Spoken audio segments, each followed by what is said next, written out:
सच्चिदानंदरूपाय विश्वोत्पत्त्यादिहेतवे तापत्रय विनाशाय श्रीकृष्णाय वयं नमः। चैतन्यं शाश्वतं शान्तं व्योमातीतं निरञ्जनं नादबिन्दुकलातीतं तस्मै श्री गुरुवे नमः। कल हम लोगों ने सुना कि जब तक हमारे और हम लोग हर चीज मन से पकड़ते हैं, मन से हर चीज समझने की कोशिश करते हैं, नहीं, जब तक वो चीज हमारे ज्ञान से नहीं जुड़ती, हमारे अपने होने से, जैसे शरीर है, मैं शरीर हूं, ये हमारे ज्ञान से जुड़ा है, मन से नहीं जुड़ा। मैं शरीर हूं, पहले तो उनके ज्ञान में ये बात रखी है, फिर वो मन से उसको मेरा, फिर मन उसको मेरा मानता है।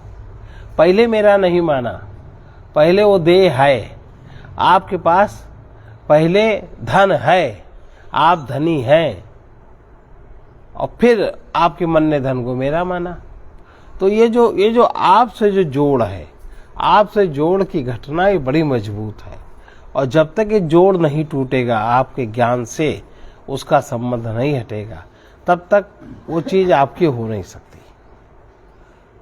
तब तक मन के लेवल पर मानने में ऊपर आप लाख कहोगे कि हम देह नहीं है, फिर भी आपको स्मरण क्या रहेगा, हम देह हैं। तो ये ऊपर ये रटनापन ऊपर रहता है। इसलिए अंदर से ना शोक जाए, ना मोह जाए, ना काम जाए, ना क्रोध जाए, ना लालच जाए, ना अभिमान जाए, कुछ भी नहीं जाता। तो जब तक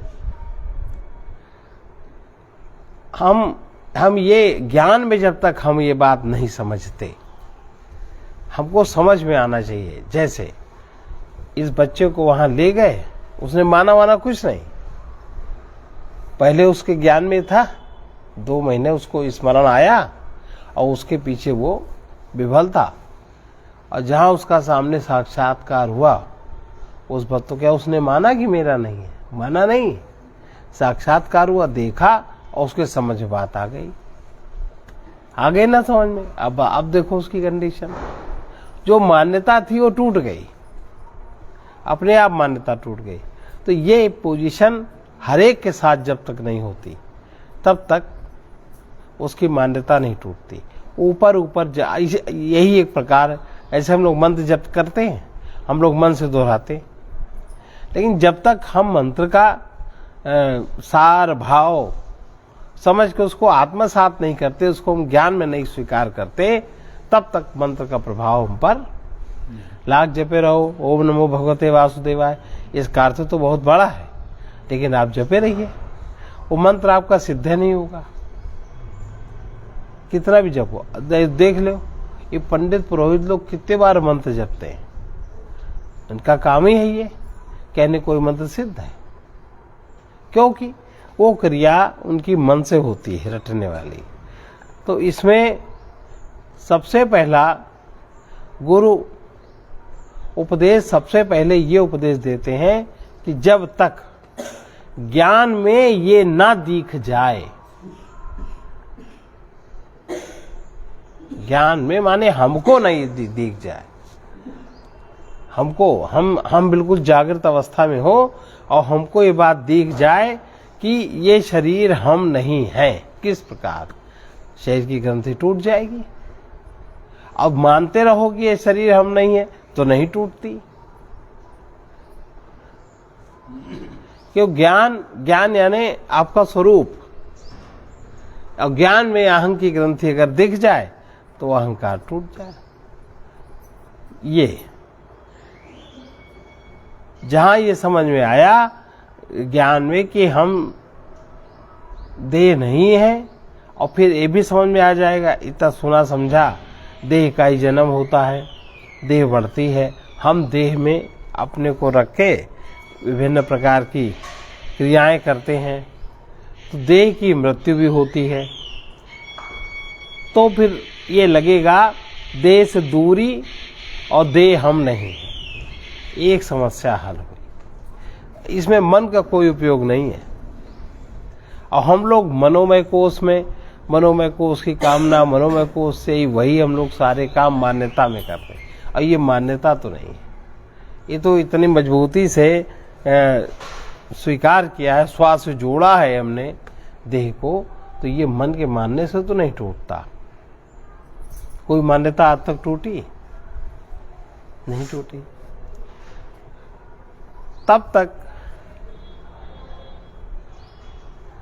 देह का जन्म, देह की मृत्यु, देह का जीवन, देह की सारी स्थिति समझ में नहीं आएगी। और जहां ये बात समझ में आ गई देह के स्तर की, तब देह से जो प्राण का चेतना का बंधन है वो भी समझ में आ जाएगा कि इसी प्रकार से हमारा संबंध प्राणों से भी है। भाई देह जब नहीं रही, प्राण से संबंध उसका टूटा, तो हमसे भी संबंध टूटा, तब तो प्राण से छूटा। प्राण भी नहीं है तो जो भूख प्यास महसूस होती है वो हमको नहीं महसूस होती, प्राण के कारण महसूस होती है। लेकिन प्राण के एक छोर का संबंध हमसे है, तो हमारे ज्ञान में ये स्थिति हो रही है, ये स्थिति है प्राण की, तो हमारे ज्ञान में वो चीज आ जाती है कि देखो ये है, अगर ऐसा होएगा तो अव्यवस्था हो जाएगी शरीर में, प्राण में। तो चेतना बता देती है कि भाई भूख लगी, ये चीज होनी चाहिए। उसमें प्राण कौन बताते? प्राण तो जड़ है। तो कभी इस बात पर हम लोग विचार नहीं करते,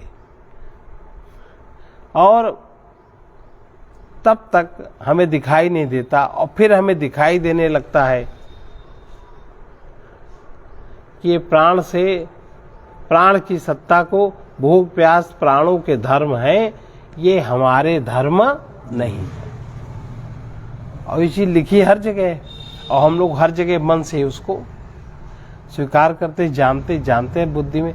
लेकिन वो जो समझ है, जैसे उस बालक का उदाहरण दिया, वो जो दृष्टि है आत्मा की दृष्टि, जब तक उससे वो चीज नहीं होती तब तक बात नहीं बनती। और जब कभी प्राण को जाना, और जब ये भी जान लेंगे कि चित्त भी इसी प्रकार है, और चित्त को जो हम अपने आप को चित्त मानते हैं, हमारे में ये स्मृति है, ये स्मृति हमारे में तो मानते हैं, लेकिन ये चित्त का मैटर है, और चित्त भी हम नहीं है। हमारे कारण चित्त अपना काम कर रहा है, पर ये सारा माल टाल रखा उसी में है। भाई बाहर का अनुभव जो भी हमने देखा है, सुना है, भोगा है, जाना है, वो सब अनुभव का एक बॉक्स ही है चित्त। तो एक बॉक्स ही है, पर है तो हमसे अलग। जब ये समझ में आता है, जब ये समझ जागृत होती चित्त मैं नहीं हूं, तब हमारा शोक समाप्त होता है, और शोक के साथ ही मोह समाप्त होता है। नहीं, इसके पहले कितनी कथाएं सुनी श्रीमद् भागवत में, हर पुराण में कितनी कथाएं हैं। किसी का शोक मोह गया? ना शोक गया, ना किसी का मोह गया। पीछे उस लेवल पर वो चलता रहता है, और आगे लेवल पर हम दोहराते रहते हैं, रटते रहते हैं, दूसरों को भी सुनाते रहते हैं, पढ़ते लिखते रहते हैं, पर भीतर हमारे कहीं कोई टस से मस वो जो ग्रंथि है वो उसी प्रकार उसमें लिपटी है, टस से मस नहीं होते। तो जब हम ये जान लेते हैं, फिर हम उसको जब देख लेते हैं कि इस प्रकार ये है, पहले जाना फिर हमने उसको देखा। जैसे चित्त में उस बालक की स्मृति थी, वो स्मृति उसकी उभरी, ऊपर आई, मन में आई, उसमें वो परेशान हुआ, और फिर पुनः जब उस स्थिति का साक्षात्कार हुआ तो एकदम से वो ग्रंथि उसकी छूट गई। अब आज उस पर है कहीं कोई प्रभाव? एकदम से छूट गई। उसने क्या रटा? क्या उसने कोई समझा? कुछ नहीं। चित्त में था, वो चीज उभर के आई, जो था वो उभरा, देखा हुआ, सुना हुआ, भोगा हुआ, उभरा वो, उससे वो परेशान हुआ, और जब सामने जाके उसको साक्षात्कार हो गया तो वो जो जानता था वो चीज उसने देखी और वैसी नहीं पाई, वैसी नहीं पाई। भ्रम छूट गया, मोह छूट गया। पहले भ्रम छूटा कि हम गलत थे, अपने आप को गलत लगा उसको, और फिर उसका जो मोह था उससे टूट गया कि नहीं टूट गया? किसी ने समझाया कि मोह है तोड़ दो, या गलत है किसी ने नहीं समझाया, छूट गया उसका, 1 सेकंड नहीं लगा। ऐसे ही हर एक के साथ होता है, लेकिन हम लोग गलत तरह से मेहनत करते हैं। तो जब ये समझ में आएगा कि हम चित्त नहीं है, तब हम शोक मोह से अपने को मुक्त कर सकेंगे। और अगर ये बात न समझी, उसका उदाहरण आप सबके सामने उस बालक का है। अगर ये बात इस हिसाब से न समझी तो शोक और मोह कभी नहीं छूटने वाला, पुनः पुनः वही बेड़ी कसी रहेंगी और कहीं भी खींच नहीं पाएगा प्राणी।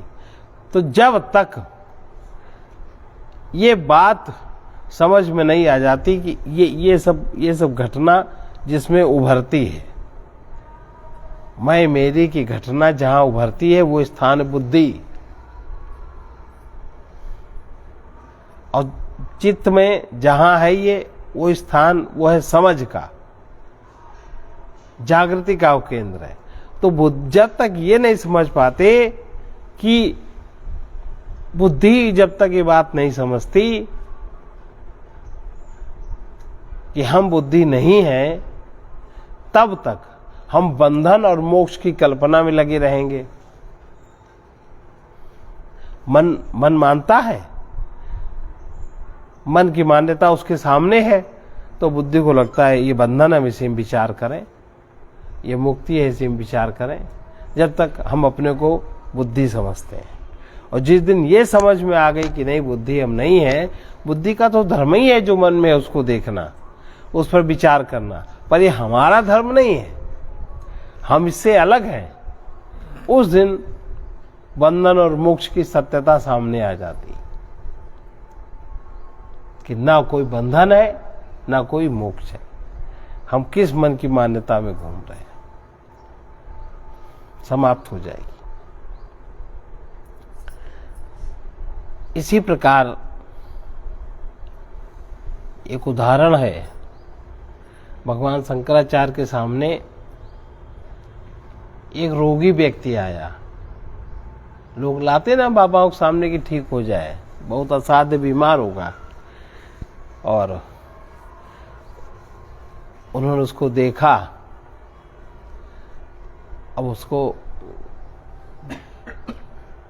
वो ठीक कर दे तो ये अधूरा काम है भाई। अभी ठीक हो गया, कल फिर हो जाएगा भाई, यहां से जाओगे फिर हो जाएगा। ये चीज इसकी मिट जानी चाहिए। तो उन्होंने बड़ी सावधानी पूर्वक उसको स्मरण दिलाया। जैसे मान लो, जैसे उस बालक से कहते, जैसे यहाँ सब कहते नहीं वो सब कुछ नहीं है, वो सब नहीं है बुद्धि में, ये सब नहीं, वो बीमारी उसकी बनी ही रहती। और सामने जाकर के उसको समझ जब जाग गई तो अपने आप ही वो शुद्ध हो गया। वैसे शंकराचार्य जी ने कहा, उससे कहा कि तुम दोहराओ, ये मंत्र है, ना हम देहो न में देहो,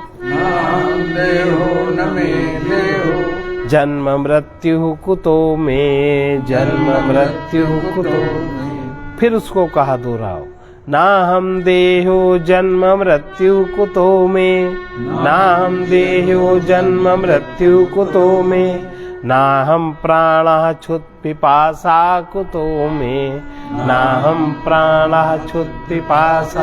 अच्छा, अब अभी तक उस मरीज के सामने शरीर था, शरीर में कह रहा है मैं बीमार हूँ, मेरे प्राण नहीं अंदर जा रहे हैं, सांस नहीं बाहर जा रही है, और उसी में परेशान है। लेकिन अपना स्मरण उसने नहीं किया, अपना स्मरण नहीं किया कि जिसके स्मरण मात्र से ये सारी ग्रंथियां टूट जाएं। तो उसको स्मरण करवा रहे हैं कि ये मंत्र याद कर लो। अब एक सिद्ध महात्मा अगर ये मंत्र याद करवा रहा है तो उसकी तो ग्रंथि टूटे जाएगी, टूट गई। नाहं प्राणाच्छुत्पिपासा कुतो मे, नाहं प्राणाच्छुत्पिपासा कुतो मे, नाहं चेता शोकमोहो कुतो मे, नाहं चेता शोकमोहो, नाहं बुद्धि बंधमोक्षो कुतो मे, नाहं बुद्धि बंधमोक्षो कुतो मे, ब्रह्मैवाहं न संसारी, ब्रह्मैवाहं न संसारी, नित्यमुक्तो न शोकभाक्, नित्यमुक्तो न शोकभाक्, सच्चिदानंद रूपो आत्मान, सच्चिदानंद रूपो आत्मान, सच्चिदानंद रूपो आत्मानमिति भावयेत्, सच्चिदानंद रूपो आत्मानमिति भावयेत्। ये उन्होंने उसको कई बार दोहराया और वो प्राणी जाग गया। अब उसका शरीर रोगग्रस्त है, आधा तो रोग दूर हो गया होगा, जो बेहोशी का रोग था वो ठीक हो गया। अब जो उसका प्रारब्ध भोग होगा वो भी थोड़ी देर में ठीक हो जाएगा। चैतन्य हो गया, इनका शिष्य बन गया। इस तरह घटनाएं सत्पुरुषों के साथ यदा कदा घटती रहती हैं। मनुष्य अब कि ऐसा हुआ क्यों?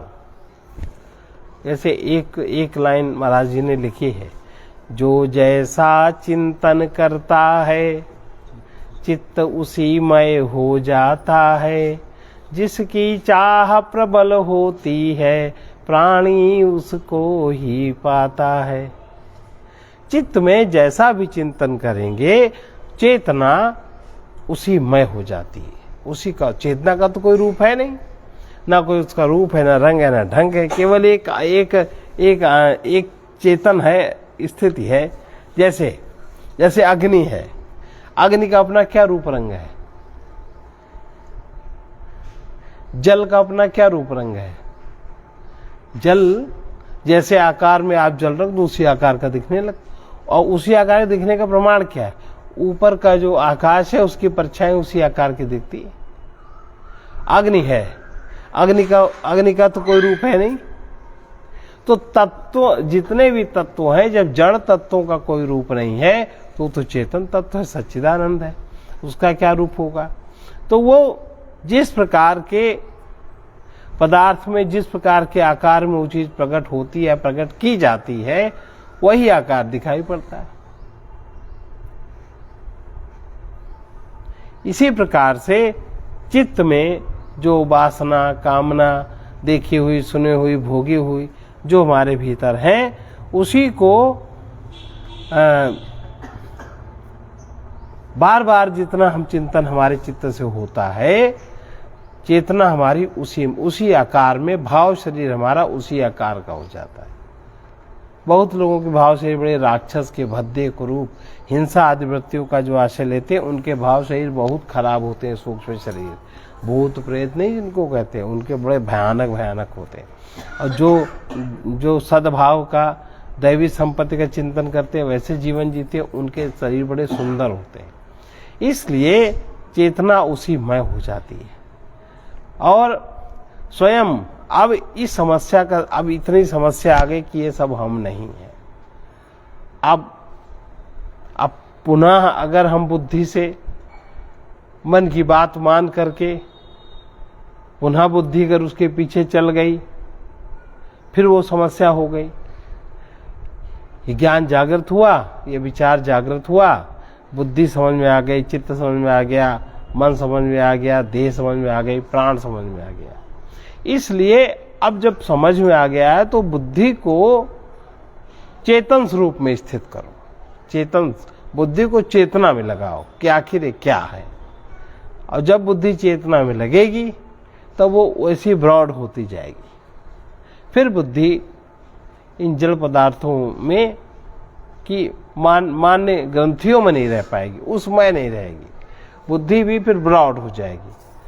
और जब बुद्धि उसमें स्थिर हो जाएगी तभी समझ में आएगा कि जो हम अपने को देह समझते हैं, हम अपने को नाम रूप में समझते हैं, हम अपने को आत्मा समझेंगे, आत्मवान। बुद्धि में ज्ञान प्रकट हो जाएगा कि ऐसा नहीं है, ये है, ये तो हमारे मन का ढंग है, ये हमारा ढंग है।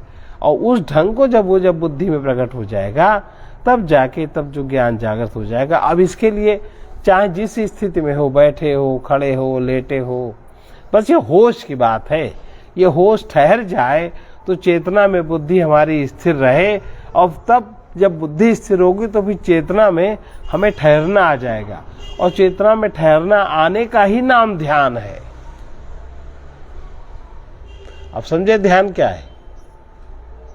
कुछ दोहराने का नाम ध्यान नहीं है।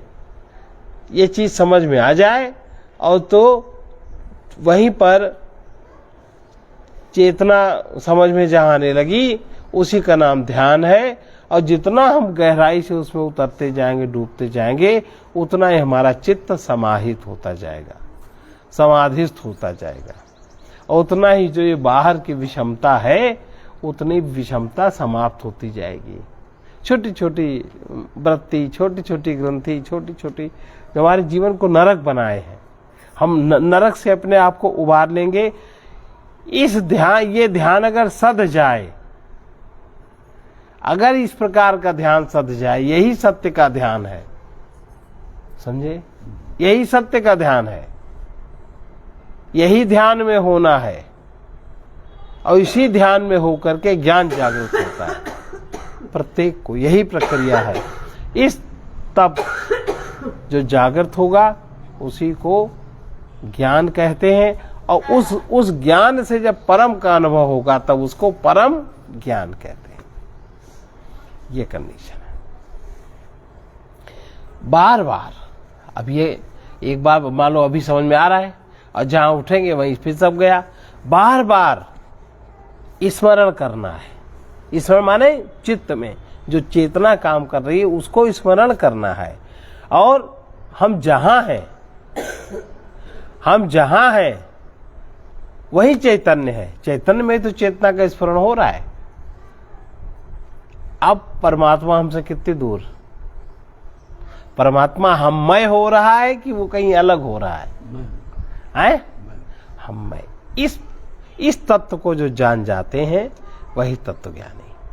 परमात्मा हममय हो रहा है, इसलिए बड़ी सावधानी से अपने को तब ये अनुभव आएगा जो स्वयं देह में जो बंधे हैं, देह में अपने को चिदाकाश के रूप में अनुभव आएगा। जब हम देह में आके काम करेंगे ना, शरीर का जब काम करेगा, जब देखेंगे तो हम ही ना, तो शरीर में आएंगे ना, तब शरीर में देह के भीतर चिदाकाश स्वरूप का हमें अनुभव होगा। चैतन्य आकाश, जो ये आकाश है, चैतन्य आकाश। देह में कहीं कोई जड़ता नहीं है। अगर चैतन्य आकाश ना हो तो देह का परिवर्तन, तो देह में सारी क्रियाएं, तब सब असली बात समझ में, परमात्मा में प्रकृति किस तरह काम कर रही है बात समझ में आएगी। और जब परमात्मा में प्रकृति कैसे काम कर रही समझ में आ जाएगी, तब जो हमारी मानसिक विकृति है जो हमने बना ली है वो समाप्त हो जाएगी। और जब मानसिक विकृति समाप्त हो जाएगी तब जो बुद्धि में जो ध्यान जागृत हुआ है उससे उसका जो संस्कार होगा उससे नई संस्कृति का जन्म होगा। उस चीज को कहते हैं संस्कृति। और अभी हम जहां हैं उसको कहते हैं विकृति। अभी कहते हैं कि उसको बच्चे को संस्कार दो, तो अब संस्कार देने की जरूरत नहीं है, भीतर से असलियत जगाने की जरूरत है। संस्कार फिर बनाए नहीं जाते, जो होता है वही संस्कार होता है। और अभी तो दुराचार बनाया जाता है। आप कुछ भी करोगे मन के स्तर से करते हो तो सब दुराचार ही डेवलप होता। भाई लोभ बढ़ाने के लिए आपने कुछ नहीं किया पर बढ़ा, दुराचार हुआ कि नहीं? काम बढ़ाने के लिए आपने कुछ नहीं किया तो अपने आप बढ़ाना, दोष बढ़े, कितना नियंत्रण करोगे काम पर? अहंकार बढ़ाने के लिए क्या किया बच्चे का? आपने बढ़ाया तो अच्छा, फिर कहते हो शिक्षा का असर है, उसका जड़ से नीचे से काम नहीं करते, खुद भी नहीं समझते उस बात को। और संस्कार विहीन शिक्षा है और संस्कार विहीन ये दुनिया के चिल्लाहट, क्योंकि सभी एक ही तरह के हैं। विवेक में विचार करने की अकल नहीं है किसी को, तो कहां से चलेगा? जो पहले की जो गुरुकुल शिक्षा प्रणाली थी वो इस प्रकार की शिक्षा प्रणाली थी। पहला ही वाक्य सिखाया जाता सत्यम वद, अब सत्यम बद माने पहले सत्यम जानो, तो सत्यम जनाया सत्यम बद। जब सत्यम बद हो जाएगा, धर्मम चर, फिर जो तुम्हारा चरण होगा वो धर्म में होगा, और जो जब धर्म में तुम्हारा चरण होगा तब संस्कृत का तुमसे निर्माण होगा। ये संस्कृति, ये जो प्रकृति की विकृति को जो समझ लेते हैं, उस विकृति के बाद जब बुद्धि में, विवेक में जब नई संरचना का जन्म होता है कि जीव का, शरीर का, ये चेतना का कैसा क्या नियम विज्ञान है, इस ज्ञान को समझने के बाद संस्कृत का जन्म स्वतः होता है। और संस्कृत को रटते रटते रहने से कहीं कोई संस्कृत के अंदर नहीं जाती, क्योंकि कोई भी एक बार चीज शरीर से बाहर आ जाए, दोबारा आप उसको उस रूप में शरीर में धारित नहीं करा सकते। अब देखो, जिस ज्ञान में, अपने ज्ञान में तो दूसरा ज्ञान नहीं है, और ज्ञान स्वरूप है आत्मा का।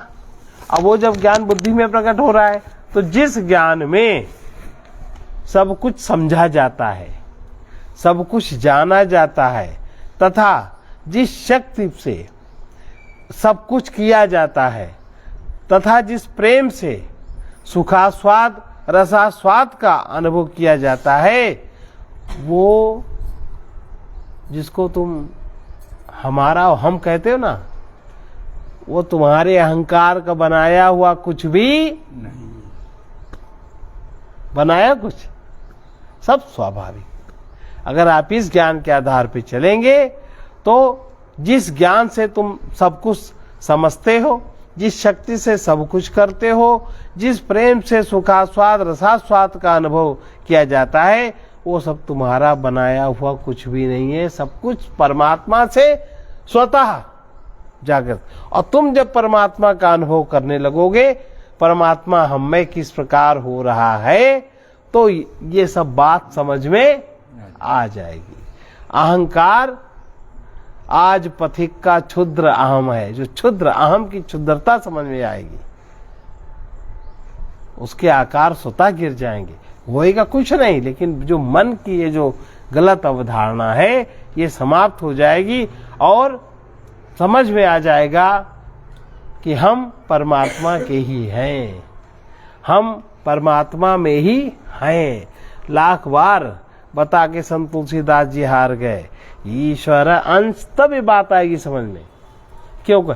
ईश्वर अंश जीव अविनाशी, ईश्वर अंश जीव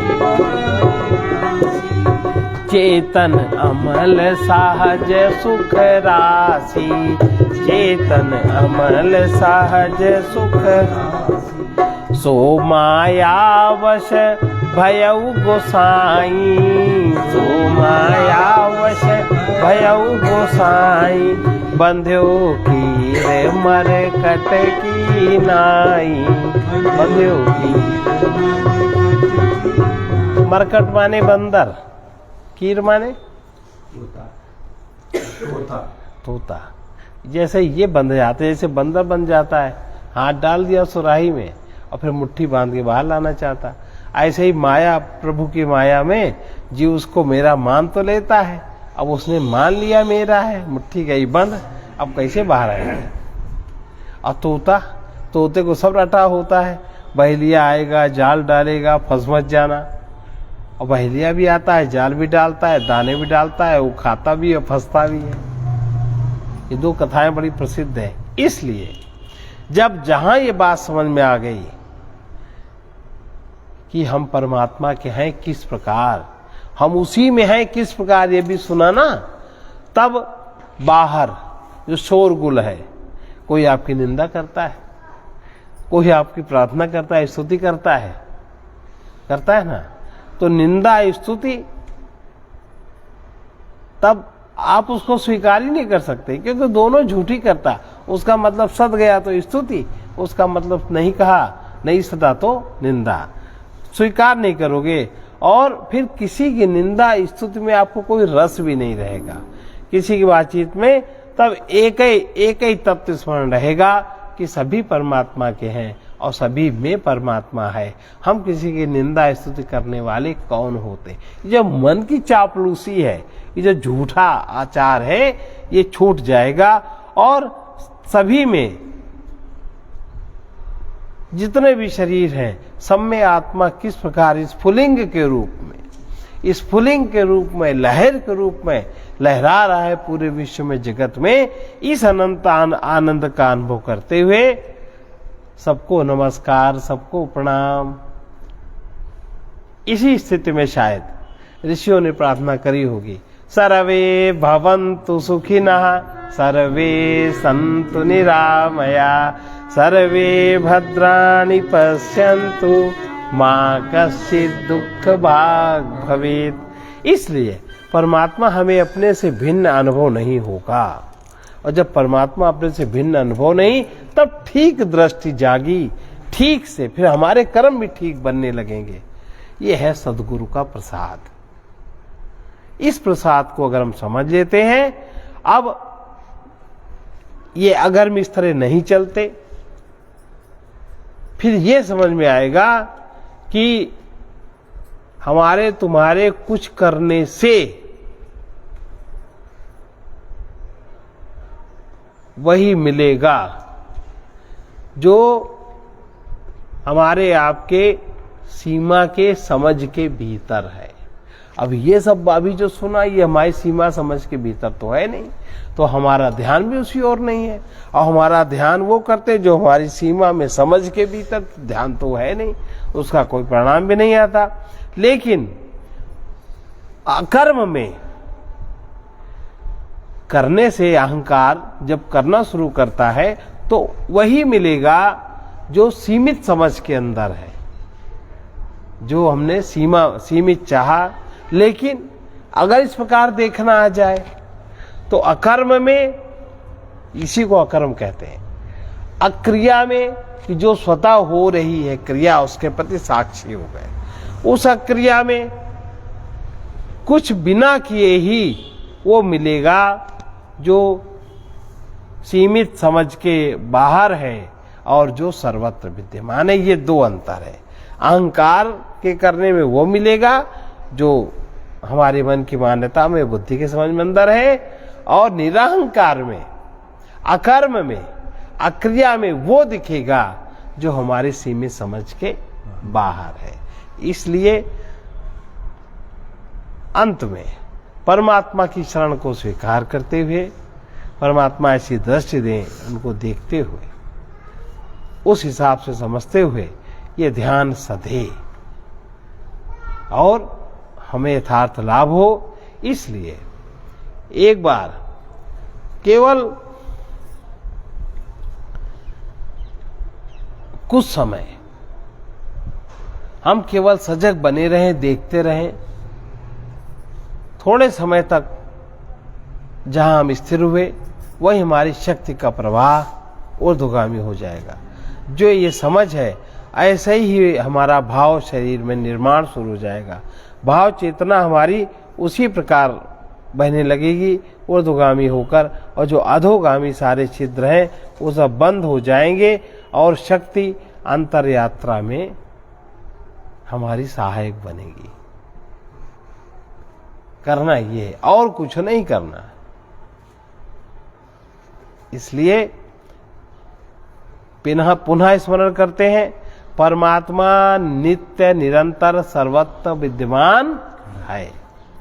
हमारा स्फुरण उन्हीं में हो रहा है, और उन्हीं में हम जिसको मैं मानते हैं वह है प्रकृति का अंग, और उस प्रकृति में परमात्मा ही स्फुरित हो रहा है। उसी के स्फुलिंग लहर की तरह स्फुरित हो रहे हैं, उसके अतिरिक्त और कुछ भी नहीं है, मौजूद नहीं है।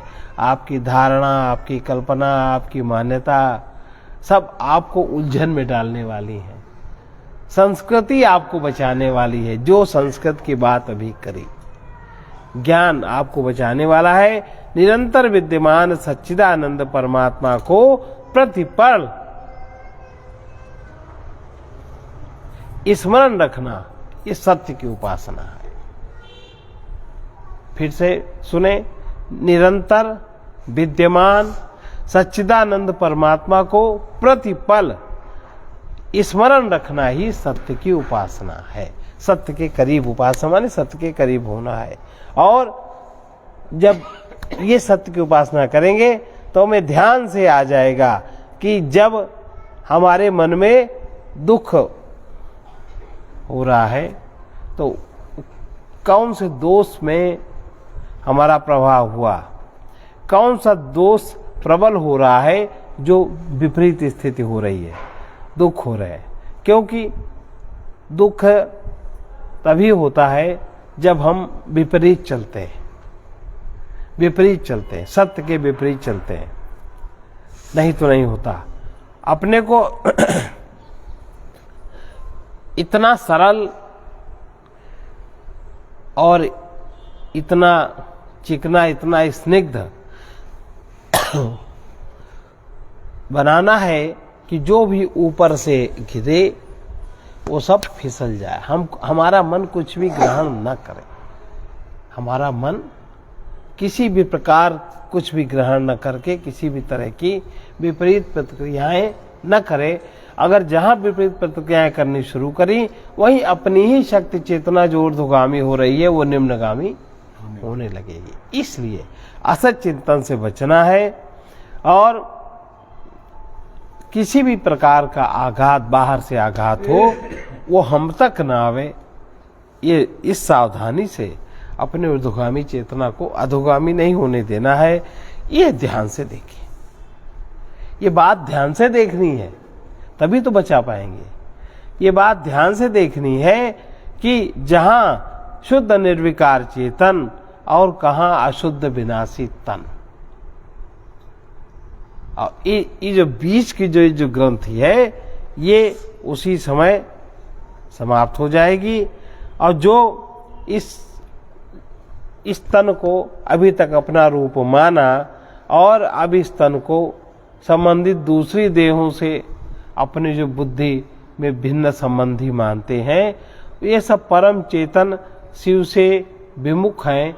ये शव के उपासक हैं, शिव के उपासक नहीं है। तो हम लोगों को शिव का उपासक होना है, शव का उपासक नहीं होना है। बस आज इतना ही।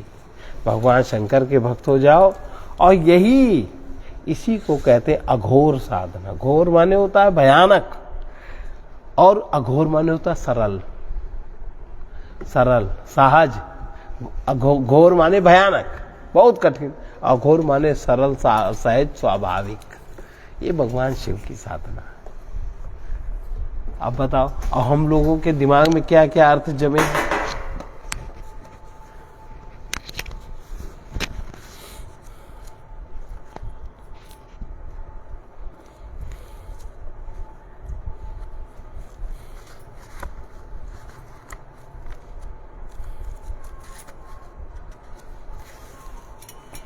ये परमात्मा की कृपा से ही इस तरह का ज्ञान सुलभ होता है, समझ सुलभ होती है। प्रभु तुम ही जन हितकारी, प्रभु हे प्रभु सर्वहितकारी, हे प्रभु सर्वहितकारी। सुधि लेते तुम्ही हमारी, सुधि लेते तुम्ही हमारी। हे प्रभु सर्वहितकारी, हे प्रभु सर्वहितकारी। हम क्षुद्र पतित हैं जितने, हम क्षुद्र पतित हैं जितने। अब क्षुद्र पतित तो हैं, जरा से अहंग बिंदु को देह में रखे हैं। कहीं किसी ने कुछ कह दिया, उस शब्द से अपने को जोड़ लिया, उपद्रव मचाए पड़े, उपद्रव मचा पड़ा है। तो वही कह रहे हैं, हम क्षुद्र पतित हैं जितने, हम क्षुद्र पतित हैं जितने। पर तुम महान हो उतने, पर तुम महान हो उतने। हम अपराधी हैं जितने, हम अपराधी हैं जितने। दूसरे के प्रति अपराध ने नहीं किया, अपने प्रति हमने अपराध किया। हम तुम्हारे होकर के अपने ही प्रति आत्मघाती बन गए। जो स्थिति है आत्मघात की स्थिति है। हम अपराधी हैं कितने, हम अपराधी हैं कितने, तब तुम दयालु हो इतने, तब तुम दयालु हो इतने, हम आरत तुम दुखहारी, हम आरत तुम दुखहारी, सुधि लेते तुम्ही हमारी, सुधि लेते तुम्ही हमारी, हे प्रभो सर्वहितकारी, हे प्रभो सर्वहितकारी, तुम पूरन हम परिमित हैं, तुम पूरन हम परिमित हैं, तुम पावन हम कलुषित हैं, तुम पावन हम कलुषित हैं, तुम निश्चल हम चलचित हैं, तुम निश्चल हम चलचित हैं, सब विधि अति दीन दलित हैं, सब विधि अति दीन दलित हैं, तुम अमृत हम विषधारी, तुम अमृत हम विषधारी, सुधि लेते तुम्ही हमारी, सुधि लेते तुम्ही हमारी, हे प्रभो सर्वहितकारी, हे प्रभो निज कर्मों के प्रतिफल में, निज कर्मों के प्रतिफल में, फंसते नित दुख दल दल में, फंसते नित दुख दल दल में, हम पथिक तुम्हारे बल में, हम पथिक तुम्हारे बल में, विश्वास यही पल पल में, विश्वास यही पल पल में, तुम हरते विपदा सारी, तुम हरते विपदा सारी, सुधि लेते तुम्ही हमारी, सुधि लेते तुम्ही हमारी, हे प्रभो सर्वहितकारी,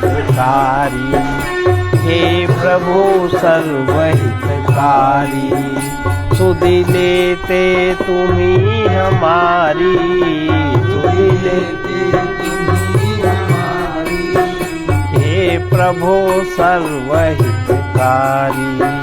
हे प्रभो सर्वहितकारी। इसको बार बार सुने तो समझ में आएगा। अब यहाँ तो भी कुछ समझ में आया, लगा कि हाँ कुछ है।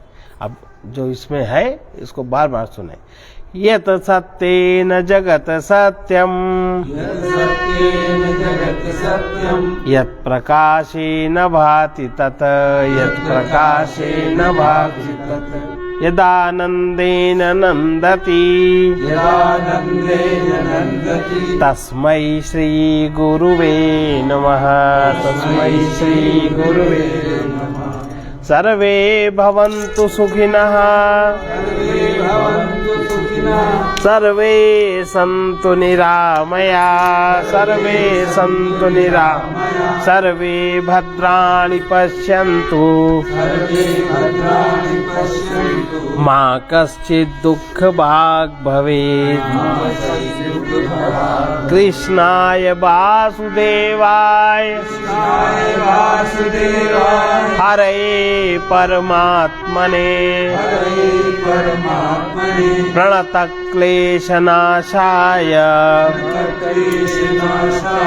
गोविन्दाय नमो नमः। उग्रवीर महाविष्णुं ज्वलन्तं सर्वतोमुखं नृसिंहं भीषणं भद्रं